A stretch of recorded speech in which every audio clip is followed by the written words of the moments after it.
우남 애국상이라는 위대한 명칭의 이 시상식에 축사로 서게 되어서 대단히 영광으로 생각을 하고 있습니다. 이런 상을 11년째 계속 이어가시는 김길자 총장님, 그리고 회장으로서 어려운 일을 하고 계시는 고영주 이사장님께 감사를 드리고 오늘 상을 받으시는 분들께 축하를 드립니다. 오늘 상을 받는 분들, 그리고 축사하는 분들 보니까 언론인 출신들이 많습니다. 이승만 대통령이 두 가지 직업을 가졌다고 한다면 하나는 대통령이고 하나는 언론인이었습니다.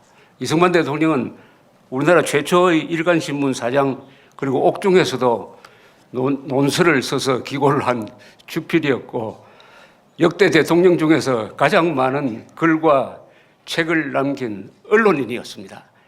특히 권력을 갖지 못할 때는 언론을 통해서 국민들을 깨우치면은 그게 바로 권력을 견제하고 권력을 타도하고 나라를 바로 세울 수 있다고 한 점에서 언론을 또 하나의 권력으로 보신 분인데, 그 뜻을 이어받는 분들이 오늘 상을 받으신 분들 보니까 거의 다 언론 활동을 통해서 상을 받으셨다는 점에서 진정으로 이승만 정신을 이어가는 현상이 지금 이 자리에서 벌어지고 있다고 생각을 합니다.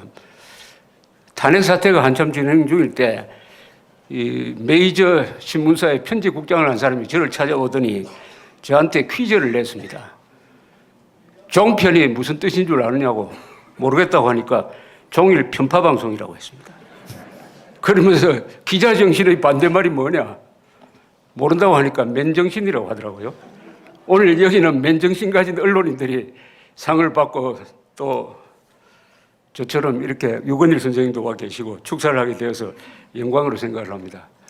레이건 대통령은 웃으면서 공산주의를 무너뜨린 사람이죠. 웃으면서. 이승만 대통령 또한 그런 분이 아닌가 생각합니다. 공산주의를 공산주의자 수준에서 상대하면은 그 피곤한데, 레이건 대통령은 공산주의자와 반공주의자를 이렇게 정의를 했습니다.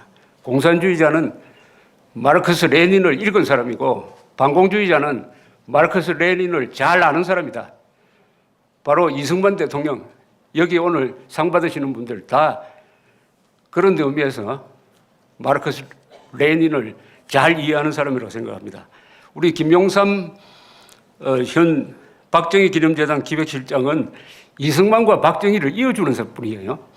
이승만 대통령에 대한 많은 저작을 썼으면서도 또 박정희 기념재단 기획실장을 하면서 박정희 아카데미, 또 이영훈 교수와 더불어 이승만 학당을 운영을 합니다. 이 두 분을 이어주는 역할을 했다는 점에서 특별한 의미가 있다고 생각합니다. 우리 역사에서 이승만 박정희 시대가 합치면은 30년 아닙니까? 이 30년의 발전, 기적적인 인간 두 사람을 이어준다는 것은 이승만 대통령이 한 농지개혁, 교육, 한미동맹, 이게 있었기 때문에 박정희의 성공이 있었고, 박정희의 성공이 있었으므로 이승만의 업적이 죽지 않고 살아 있습니다. 그것을 이어주는 이 김용삼 씨는 월간조선에서 저하고 같이 있었습니다만은 기자로서도 아주 언론사에 남을 만한 특종을 한 분입니다. 황장엽 선생 탈출을 미리 예견하고 미리 알고 있었어요. 그래서 특종을 했고, 그만큼 많이 알려져 있지는 않은데 2000년에 이재근 씨라는 납북 어부가 탈출을 해가지고 중국을 헤매고 있는데 본국에 돌아가게 해달라고 심양에 있는 한국 영사관에 전화를 하면은 전화 받은 영사가 한다는 이야기가, 당신 세금 낸 적 있어요? 왜 나라에 피해를 끼칩니까? 이런 소리를 하고 있답니다. 그래서 그 소식을 듣고 김용삼 기자가 2000년 여름에 만주에 가서 이재근 씨를 데리고 바로 북경에 있는 한국 대사관으로 들어갔습니다. 그래서 이재근 씨가 한국에 올 수 있게 되었습니다. 그 뒤에도 납북 어부들이 몇 사람 구조되었는데, 이 기자가 어떤 행동과 역할을 한 경우라고 생각을 합니다. 우리 김용삼 기자가 앞으로 이승만과 더불어 더 해주실 일이 하나 있다고 생각합니다. 그거는 손세일 선생이 이승만과 김구, 한국 민족주의의 두 유형이라는 한 10,000페이지쯤 되는 7권의 대작을 남겼었는데 여기에 이승만 대통령의 대통령 시기는 남겨놓았습니다. 김용삼 실장이 그 왕성한 필력과 체력으로 이 이승만 대통령 이승만의 전기를 라이프 워크로 완성하는 날을 기대를 합니다. 오늘날 이승만을 기리는 이유는 이 어려운 시기에 이걸 돌파하는 방법이 없을까 생각해서 되돌아보면 거기에 이승만이 있습니다. 저는 이승만 대통령으로부터 하나의 원리를 배웠어요.